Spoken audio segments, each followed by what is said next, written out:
So today I'm joined by Misfits fighter Fes Batista. First of all, mate, thank you for joining me. I do appreciate it. Just to start off, I know you've mentioned it quite a few times. Can you kind of talk to me about like your story about getting into boxing initially? What kind of got you into the sport? What got me really into it was I was getting bullied at university a lot, and it drove me to self harm and stuff like that. And then I wanted to really prove because I was a nice guy and stuff like that. I knew I wasn't like a bad person, so they're picking on me for racial reasons and stuff like that, which wasn't my fault being different skin color, right? So it's kind of like Yeah, for me, it was like I've not done anything wrong, but I want to prove to them that they made a mistake, and I didn't want to be violent because I'm really not a violent person at all. So I yeah, wanted to achieve a dream or do something outrageous, like boxing in Vegas or something, and that's what really pushed me to then, yeah, somehow, God knows how, move to Las Vegas and pursue boxing. Is that what the hell? Like, hey, mom, dad, I'm dropping out of uni. I'm going to Vegas. Bye. It was a bit of a, yeah, it was mad. But that's what really gave me the push to pursue boxing. Before then, boxing to me was one of those sports that, like cricket, a bit of football, a bit of boxing. It wasn't really much of anything. yeah, Um, I didn't even watch it like that. So, yeah, that's what pursued me. It was the bullying that made me want to do it. yeah. Well, kind of Yeah. moving on from that, obviously you've mentioned Lady Gaga and your connection to her songs. Can you first of all talk to me about where that came from? And then also, can you talk me through the moment of kind of walking out in the First Eric Arena, fans on, cheering your name, coming out to a Lady Gaga song? Can you kind of tell me about where all that came from? So, um, my love for Lady Gaga started when I was getting bullied one particular night more than usual. Mm. And it just got really bad to the point where I went home and to my uni accommodation. It was a house, so I was in my second year, so uni house then. Yeah. And I attempted suicide. I got a knife. I decided I was going to kill myself. Um, and my laptop was playing random songs, whatever, a YouTube playlist. I don't know what the hell was playing. Yeah. And Marry the Night was a song where Lady Gaga is trying to tell you to marry what's dark about your life, marry the bad stuff, accept it, embrace it, and know that it's a part of you and you should love it. Love it, marry the night. And the way she has the lyrics, I'm a soldier to my own emptiness. I'm gonna marry the night. I'm not gonna cry anymore. I'm gonna burn a hole in the road and all that stuff. It was just like it hit me and it stopped me. It froze me to yeah, fuck yeah. It's never easy talking about it, even Yeah. though it's a long I time do ago. But appreciate that that gave me I don't know. It gave me I'm not gonna say it froze me, should I say? So it gave me time. Yeah. Give me a few hours, listen to the song, God knows how many times, 100 times, just 13-minute long video. And you look at it, she's in the hospital bed and it looks like she's dying. And she tells the doctor, hey, nurse, oh, sorry, she goes to the nurse, I'm going to make it. I'm going to be a star. You know why? The nurse goes, why? She goes, because I've got nothing left to lose. And that's how I felt because I felt, well, when you want to kill yourself, you've lost all self respect, you've lost all sense of any pride. And I thought, you know what, I'm gonna make it. I'm gonna show these bullies and I'm gonna do something big with my life. And then boom, 13 years later, I'm fighting for KSI and DAZN on the biggest platform on the planet. And it's like 200 countries live, worldwide TV, and I'm walking out to guess what, marry the night. I Yeah. guess it's come full circle to say, yeah, I did marry the night, and yeah, it's. I'm not gonna lie to you. It's not sunk in. None of that has sunk in I because can imagine. Yeah. it's not the case of being on a stage or something. Like some of these guys, they just don't understand. They come from a YouTube background and they've only been around it for 1 year and they've just come on to Misfits, and that's wonderful. But this has been 13 years, over 10 years of a lot of pain, a lot of emotion, a lot of tears, more tears than anything else, blood, sweat. Mm. It's for me, it meant a lot more than it did, I think, to any other fighter from Misfits, anyone in the Misfits roster's history, because of what happened. So I've finally come around, and I've gone now. I'm on the big stage. I'm with the Exactly. biggest company there, so it's like I'm, yeah, I'm still a bit numb, if Yeah. I'm honest. It's not fully sunk into what's happened. Yeah. Yeah, I'm gonna say like even for someone that might not know the full story, like, I think you could tell that week throughout the open workouts and everything. Like you could tell how much that moment meant to you. So yeah, I do obviously appreciate you sharing your story. When you did make it in America and you were obviously training with Roy Jones Jr., can you kind of tell me about your experience living in America for months at a time, away from family? Like what was that whole experience? And I imagine there was struggles along the way. Like, how was that? The Vegas was Vegas was insane. Um, I always was thought I was an ugly quote P word. I don't want to say it on your interview. I used to Yeah, get called ugly. I used to get called P word in England, but in America, I had some very beautiful women call me handsome. I'm like, what the what? I'm not. No, that I'm not handsome. I'm an ugly so and so. No, yeah, you're handsome. You got beautiful eyes. You shouldn't wear the glasses so much. You have wonderful eyes. I'm like, what the hell is this? I malfunctioned like crazy. They didn't know what I was. You're brown, but you're British, and you're this, I yeah. didn't. So I was 21. I was 21 when the first time I ever got called handsome. Wow. It's like, what the fuck is this? So like my head scrambled. You go from being the bottom of the pile of the social hierarchy in England, where nobody wants to know you, to pretty much the top. Like your girls are literally fighting over you. I kid you not. We two girls from Albuquerque, New Mexico, at the MGM Grand were literally arguing and fighting about me, and they tossed a coin. Ultimately, it was mad. Like it was just, it was like my head was a bit like, "Fuck is going on here?" Um, and yeah, I had a good social life in Vegas. My boxing, yeah, I was starting out at the Mayweather Boxing Club, which is not a Yeah, friendly place to go. They will yeah, try to break your bones, break your jaws, and concussions and all that. So I had to learn. It was very intense. So I used to love when I come back to Huddersfield after 3 months or wherever out there. I would be like, "What the hell just happened there?" And then I'm like, "Oh yeah, I'm a pathetic, worthless nothingness over here. Oh, I forgot about that. Right. This is gonna take me a while to get back used to. So that was quite weird. But I certainly feel more at home in America, which is really weird because I mm, only landed there when I was 21.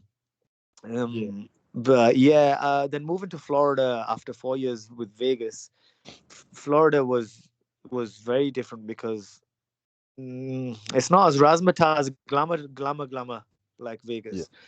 Pensacola, where I was with Roy Jones, is countryside. You know, it's quiet. It's alligators. It's snakes, rattlesnakes. It's a completely different vibe. Great coaching. I'm very close to Roy. I just spoke to Roy about an hour ago. great. I talk to him all the time. Good friend of mine. But the whole experience in Florida was a lot more boxing specific. I was learning a lot more, and I started to really get good. We would travel down to Louisiana and I'd beat some guys up there, and it's like, you know what, Fez, you're really coming along nicely as a boxer. And I'm Mm, doing some Roy Jones moves, and I'm like, whoa! So I really improved a lot there. And just unfortunately, I had so many fights called off. If it wasn't for a visa, it was for opponents not turning up, or some drama here or there, you know. So for me, the Florida boxing dream ended in 2022. right. Well, I was supposed to have 3 fights in 3 months.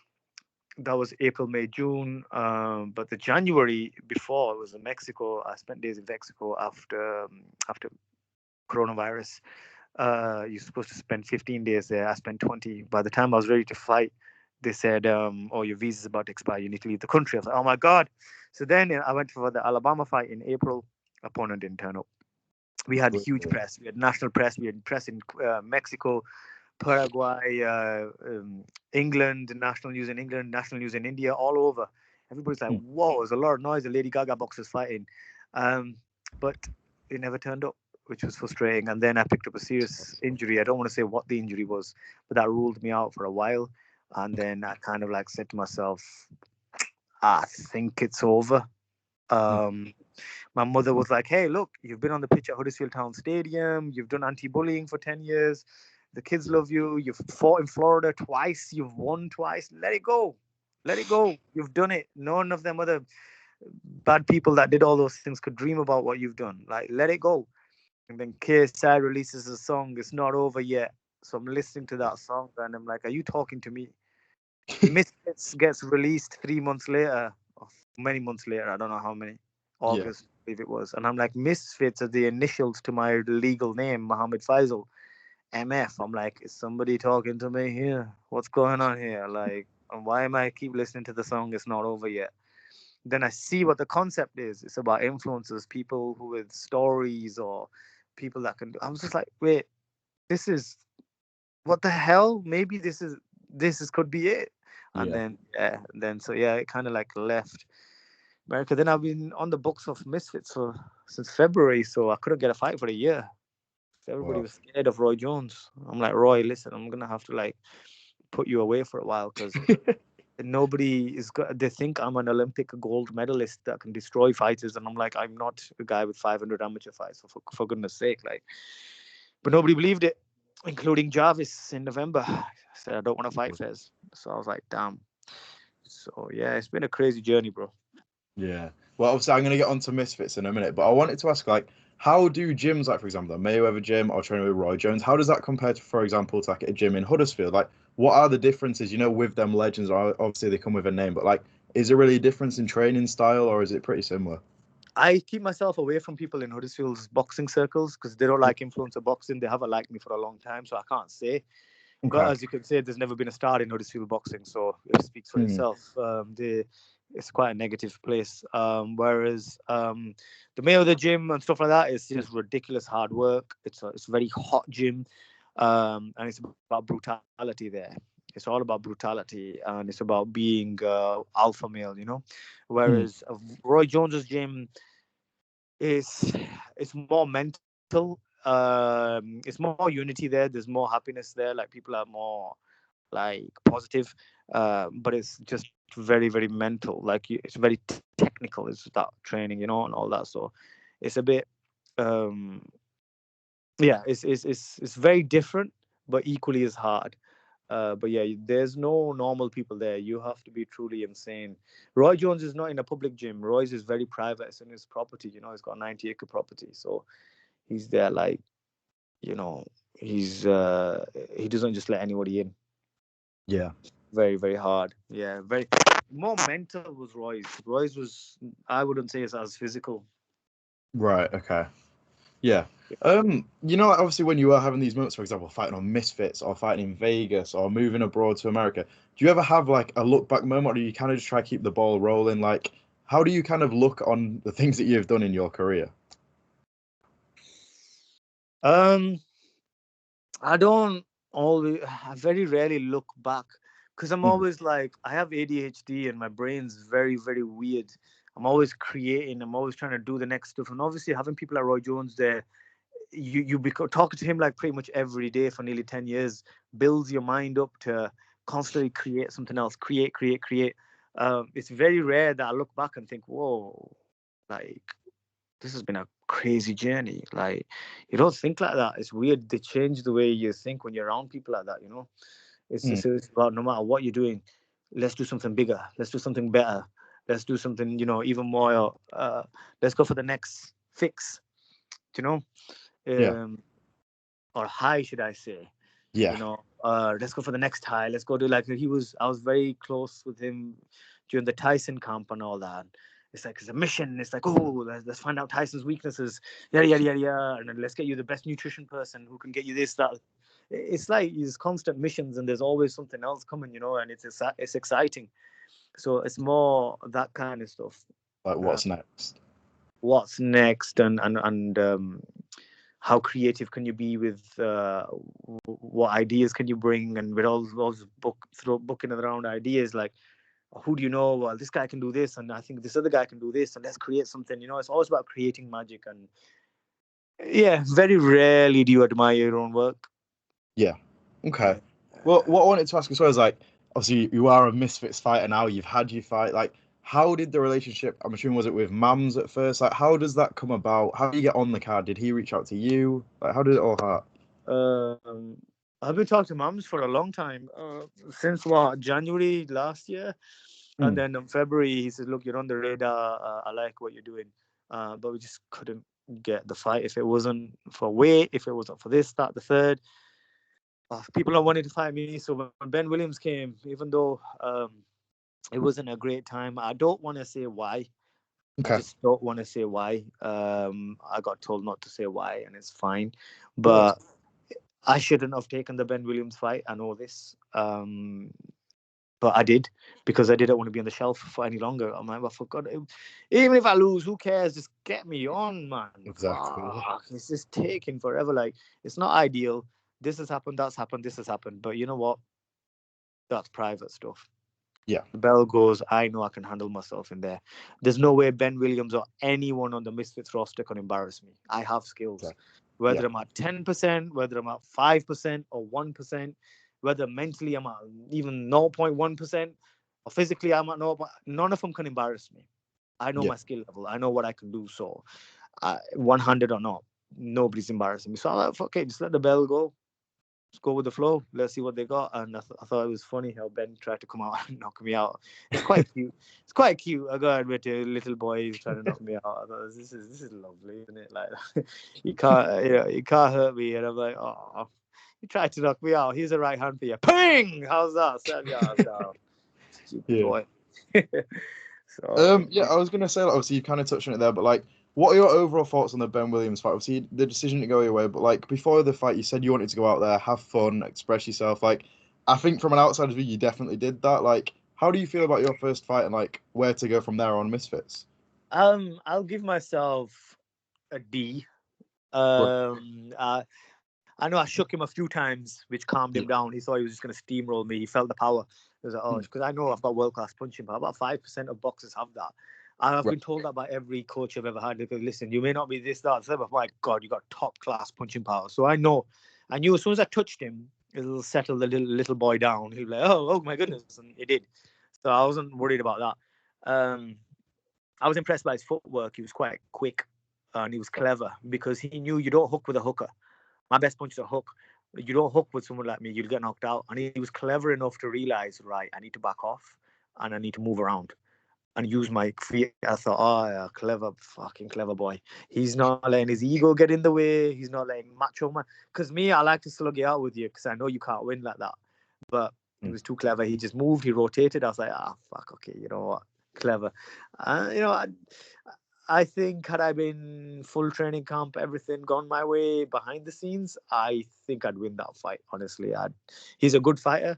He's Yeah. quick, but he has a lot of things that I see that I don't think anyone else in Misfits will see. These are the guys, but I've got the experience. I know there's things that I'm like, one day I want that rematch. You know, Yeah. let me get 100%. But yeah, look, it was a good show. This is Misfits. This is about sports entertainment. Hence why I brought the Transformers. Hence why I was by far the best promoter on the card. I think we can all agree that because Yeah. it was supposed to be on the prelims and they got moved right up to after Chase the Most fight. So, you know, I wanted to show people that I understand the business side of this game. I understand the entertainment name value more than probably anyone else. I'm the first original influencer boxer, man. I was doing this for a long time. Yeah. So I know what I'm doing. So I'm glad that I got appreciated and got promoted. So I like that a lot. And Yeah. overall, yeah, it was good, man. Yeah, I would say like from an outsider's view, like I think you could tell some people sometimes you see new people in the scene, they kind of like break under pressure. I think for you, you look like an actual natural. Obviously, where were the Transformers? What were the idea behind those? Cost a ton of money. That's what they did. I I was thinking that. I'll say like this, bro. I knew that Keemstar, everybody was criticizing Misfits 12. There's no promotion, there's no main event. Tiki Toki Yeah. died, and it's like, well, fuck. There's Ed Matthews. Nobody, even when I think he was some kind of mystery opponent, but nobody really was really bothered. No. So there was nothing going on, and people were complaining. They said this is the worst card in history. There's no noise, blah blah blah. So I said, you disrespectful bastards. All right, hold my beer. Let me show you something. All right, Mr. Keemstar and all these lot. Guess what? When I did all the promotion, this was the most watched non-pay-per-view event of Misfits. Yeah. Woo! There you go. Exactly. So how did that happen? Who was doing the promotion? Me. That's a fact. The Lady Gaga fans were coming. I was getting national and international news. I was promoting because I wanted people to see that I know what I'm doing. So when they were criticizing, I took it very personally. Anthony Taylor, I rang him up. He was too scared to pick up the phone. I was going to give him a whole load of shit for that. And I texted him, hey, bro, I didn't mean that. No, you did mean it. You were saying nobody's promoting you, piece of shit. This is the show I'm on. I didn't know you were on the card. Yes, you did. So I took it personal that these little shitbags who, when they see me, don't do nothing but want to talk online that nobody's promoting. I took it personal. Exactly. Don't, I would say, don't. That's my work. That's my job. You're insulting everyone on the card. Forget that TikTok is not promoting. Nobody cared. Okay, he wasn't promoting. There's loads of other people that you're insulting when you're saying that. So I just proved. The Keemstar, for example, said, "Oh, Fez has done great promotion." Mums was like, "Fez smashed it." Everybody, mums. I've got so many messages from mums. You are killing it on the promotion. So the Transformers were my way of saying, I'm gonna send shockwaves around Misfits foundations, and I did that. So I wanted to do something big, and I'm gonna keep doing crazy things because these guys can't think like me. They don't have the creativity that I do. So that's what I mean. It went from being the least promoted card to KSI saying it was his favorite card that he's watched. So I think you definitely did a good job of that. there you go. Um, I've got two more questions about Misfits. Are there any ongoing talks with Misfits right now? Is there anything? I know obviously you can't disclose anything Yeah. secret, but like, is the talks going on right now for you to return? Yeah, there were talks for the March card in Nashville for the lightweight tournament.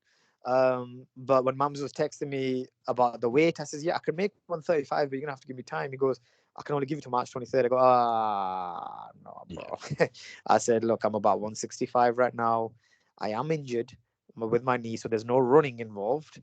I mean, I can squeeze something, but I can't do 135, bro. Like my best weight is 140. So I'm like, Yeah. if my best weight's at 140, and that's very difficult for me to get to, 135 right now, it's not going to happen. I'll have to move to Mexico for 2 months. It's not going to happen. So he goes, all right, no worries. Other than that, I am just, I'm just enjoying being injured slash retired. You're retired if you're injured, right? You can't do anything, Yeah. so you Exactly. can't train. So, although I did have my strength and condition coach give me a new training program today, so I'm lifting some weights for my upper body and potentially looking to move between 155 and 165 so I can open up my name to more names to more Yeah. fights. So yeah, I will be campaigning between 155 and 165 moving forwards rather than 135 because I just can't make 135. Yeah, that's understandable. Yeah. Have you got a dream Misfits fight? You obviously mentioned Ed Matthews' name. Could he be on there maybe, or is he a bit too light?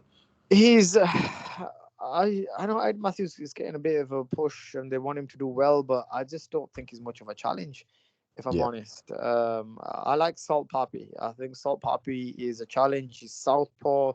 He's got a strong left hand. If he catches you, you're in trouble. It's a difficult fight. Yeah. He's got a very good coach Saul. That is an intriguing fight. I think that would be a really, really good one at 155 or 165.